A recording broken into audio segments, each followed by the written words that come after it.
Hello, my name is Garrett Bailey, and this is my 2019 Business Analytics project.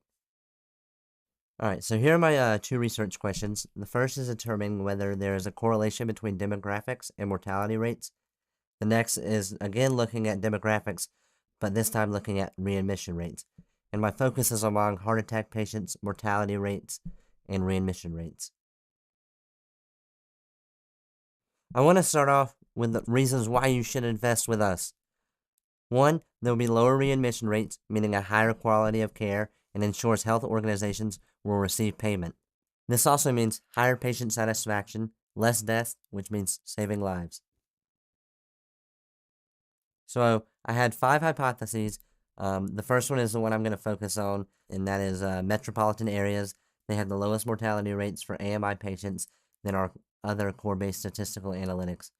And those were divisional, micro, and rural. So the reason I came to this conclusion is because metropolitan areas take up over 50% of the population, so I just assume that more people, more deaths. So now looking at the exploring section, we did a univariate analysis, a bivariate analysis, and the three variables I used were demographics, mortality, and readmissions.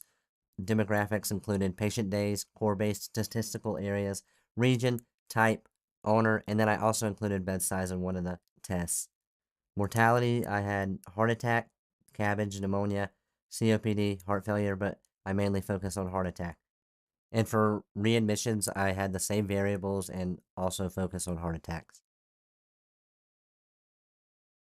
Looking at the testing section, I knew this data was usable due to the fact the number of cases that were used was 2310, the p-value is below 0.05, and the r-value shows there is about a 9% relationship between mortality and the variables.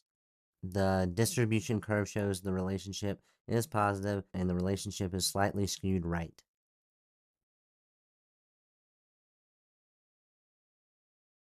Going on to the confirming section, this is my policy, and at first I want to give you a reason for my policy.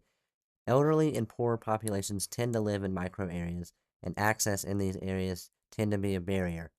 Heart attacks must be treated quickly, and if there was efficient access, mortality and readmission rates would see a decrease in the number of cases. So my policy would be to implement free ambulance for heart attack patients, and the ambulance must arrive within 20 minutes of the call.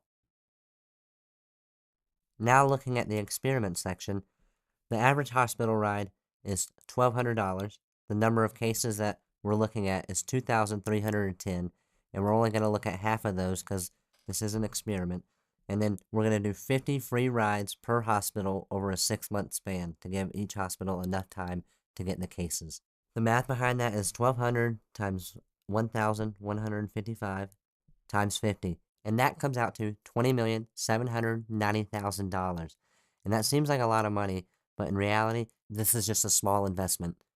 And the results would be mortality and readmission rates would improve across all areas, not just micro areas, but macro, rural, and the divisional areas. Finally, we're looking at why you should invest. One, it's a relatively cheap experiment for the results. Heart disease is the leading cause of death in the United States. Our goal as healthcare professionals is to save lives. And finally, it would cover the poor and elderly individuals affected by heart disease who would normally not be able to access this type of care like the macro regions. This concludes my presentation. Thank you for watching, and I hope this encourages you to invest in my policy proposition because it is relatively cheap and it will decrease the mortality and readmission rates.